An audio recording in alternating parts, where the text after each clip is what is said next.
Hey guys! Nagtitipid ka na ba ulit sa budget mo? Nako, bagay sa'yo ang recipe na ito dahil ngayong araw ay gagawa tayo ng masarap at masustansyang ulam pero swak sa budget. Para sa murang ulam natin ngayong araw ay gagamit tayo ng kangkong. Yes po, napakasarap po nitong gawing tortang kangkong. So ang gagawin ko po muna dito ay akin munang ihahalbos itong ating kangkong. Kapag bahagya na ngang nalanta or nalaya itong ating kangkong ay pwede nyo na po yang hanguin. Alam nyo ba na napakasarap pala nitong gawing torta? Naku, subukan nyo rin ito dahil napakatipid lang nito sa budget at talaga namang napakasarap. After nga nating mahalbusan yung ating kangkong ay atin itong gagayatin ng ganito po kapino. I-slice nyo lang po yan ng papaganyan dahil syempre atin nga itong gagawing tortang kangkong. So kaya maganda na atin itong gagayatin ng ganyan po kapino. After natin magayat ay ilagay natin ito sa isang tasa para mapaghaluan pa ng ibang mga pampalasa. Naglagay nga ako dito ng sibuyas, bawang, cornstarch, paminta at seasoning granules. Bali yung atin pong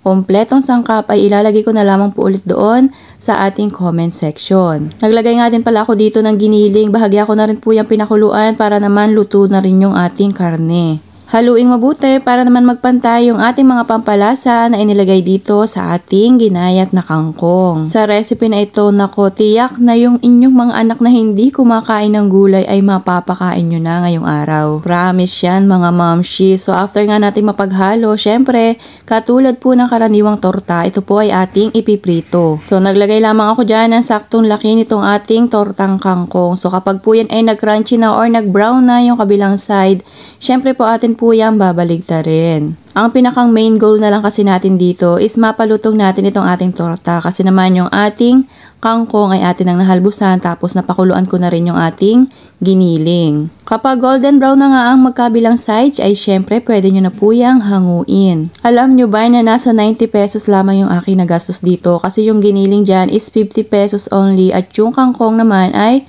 12 pesos. Tapos yung itlog, binili ko siya sa halagang tig na 9 pesos ang bawat isa. Yun namang mga pampalasa ay available na po dito sa aking kusina. At sa ganun po kadaming recipe ay nakagawa po ako dyan ng 8 peraso na ganyan po kalalaking tortang kangkong. Alam nyo ba kahit ito ay murang recipe lamang aba ay hindi mo naman matatawaran yung sarap at sustansya ng tortang kangkong. Kaya naman kung ikaw ay nasa Pecha de Peligro na, aba ay subukan mo na rin ang recipe na ito at talaga namang magugustuhan ito ng inyong pamilya. So sana nagustuhan mo ang aking recipe ngayong araw na tortang kangkong. Thank you for watching. Serve and enjoy!